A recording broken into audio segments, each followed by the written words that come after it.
আসসালামু আলাইকুম বন্ধুরা। আজকে আমি খুবই ইন্টারেস্টিং একটা ব্যাপার নিয়ে কথা বলবো। সেটা হচ্ছে সায়েন্স, ম্যাথামেটিক্স অ্যান্ড নেচার।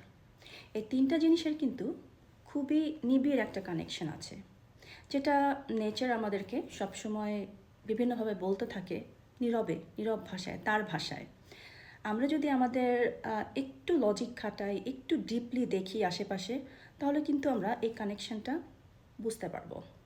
আজকে একটা উদাহরণ দিয়ে আমি দেখাবো, সেটা হচ্ছে আনারস। তো এই আনারসের সাথে নেচারের কি সম্পর্ক সেটা তো অবভিয়াস, আমরা বুঝতেই পারছি, ইট কামস ফ্রম নেচার।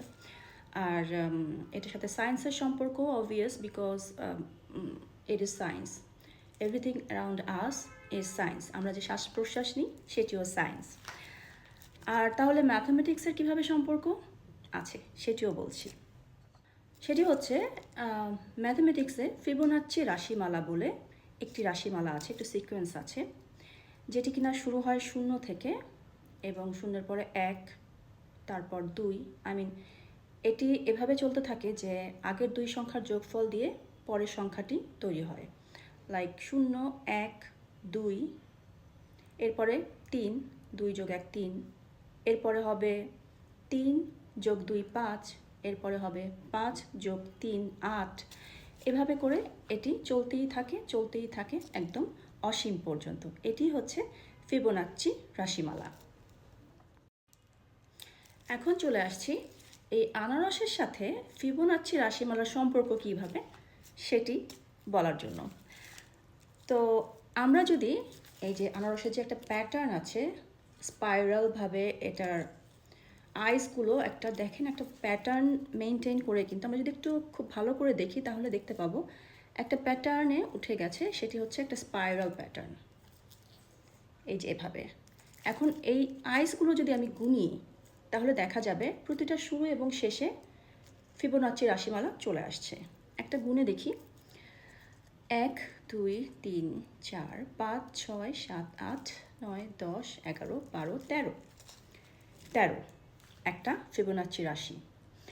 তো এভাবে করে যদি ছোট আনারস হয় তাহলে অনেক সময় আমরা 5 পাবো, 8 পাবো, তারপর 13 আর কি, তারপর 21, 34 এ পর্যন্তই আমার মনে আছে।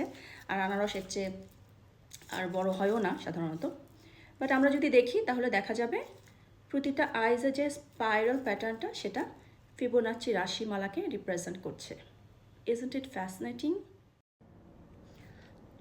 তাহলে আনারস পিল করার সময় আমরা যদি এই প্যাটার্নটা মেনটেন করে, এভাবে করে আনারসটা পিল করি এবং আইসগুলো রিমুভ করি, লাইক যে স্পাইরাল প্যাটার্নে উঠে গেছে সেই প্যাটার্নটা ধরে যদি আমরা আইসগুলো রিমুভ করি তাহলে দেখা যাবে আনারসটা ঠিক এরকম দেখা যাবে, একটা হেলিক্সের মতো, যেটি কিনা আমাদের ডিএনএকে রিপ্রেজেন্ট করছে। আর সব আইস খুব সুন্দরভাবে উঠে আসবে এবং ওয়েস্টেজ খুবই কম হবে। আর এটা দেখতেও অনেক সুন্দর এবং এরকম লাগবে। আর এই স্পাইরাল প্যাটার্ন কিন্তু আমরা শুধু আনারসে না, প্রকৃতির আরও অনেক কিছুতেই দেখতে পাই, লাইক হ্যারিকেনের মধ্যে থাকে এরকম স্পাইরাল প্যাটার্ন, মহাকাশে থাকে, তারপর শামুকে থাকে, এবং এরকম আরও অনেক জায়গায় আমরা যদি একটু খুব ভালো করে লক্ষ্য করি, অবজার্ভ করি, তাহলে এই বিস্ময়কর ব্যাপারটা দেখতে পাবো। এবং এই সব কিছুই কিন্তু সেই ফিবোনাচ্চি রাশিমালাকেই রিপ্রেজেন্ট করছে।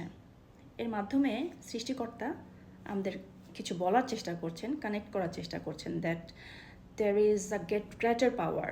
এটা আমাদেরকে উনি সবসময় বিভিন্নভাবে নেচারের বিভিন্ন উপাদানের মাধ্যমে আমাদের সবসময় কিন্তু বলেই যাচ্ছেন। শুধু আনারস না, এরকম প্রকৃতিতে অনেক কিছু আছে যেটার মাধ্যমে সৃষ্টিকর্তা আমাদের সবসময় কানেক্ট করে যাচ্ছেন এবং বিভিন্ন মেসেজ সেন্ড করে যাচ্ছেন যে কোনটি আমাদের জন্য ভালো এবং কোনটি আমাদের অ্যাভয়েড করতে হবে। যেমন গাজর কাটলে এটিকে কিছুটা আই এবং আইবলসের মতো দেখা যায়। তো গাজর খেলে আমাদের চোখের দৃষ্টিশক্তি ভালো থাকে, স্কিন ভালো থাকে, এটি আমরা সবাই জানি। তারপর ওয়ালনাট, এটি দেখতে ব্রেনের মতো, এটি খেলে আমাদের স্মৃতিশক্তি বাড়ে, ব্রেনের কার্যক্ষমতা বাড়ে। তারপর কিডনি বিন, কিডনি বিন খেলে সেটি আমাদের কিডনির জন্য উপকারী। আর আমরা কিন্তু নামগুলো অনেকটা শেপের সাথে মিলিয়ে আমাদের বডি পার্টসের সাথে মিলিয়ে মিলিয়ে রেখেছে। লাইক কিডনি বিন, এটা তো মানুষই নাম রেখেছে, তাই না? কিডনি বিন, লাইক কিডনির সাথে মিলিয়ে। সো এই জিনিসগুলো আসলে আমাদের একটু ভেবে দেখা উচিত যে কোনটি খেলে আমাদের আমাদের জন্য উপকারী। আবার সব কিছুই সবার জন্য ঠিক সেটাও না, সেগুলো অ্যাভয়েড করতে হবে। কোনটি কতটুকু খেতে হবে এগুলো নিয়ে একটু জানাশোনার, একটু রিসার্চ করা, আরও ডিপে একটু জানা। আজকাল তো ইন্টারনেটের যুগে every information is on our finger tips. So আমরা যদি একটু সচেতন হই, একটু দেখি যে কোন খাবারটি আসলে আমাদের পার্টিকুলার বডির জন্য দরকার, এক একজনের এক একটা নিড থাকে। সো কার কোনটা নিড সেটি যদি আমরা বুঝে একটু খাই, তাহলে আমরা আরও অনেক হেলদি থাকতে পারবো। ভালো থাকবেন সবাই।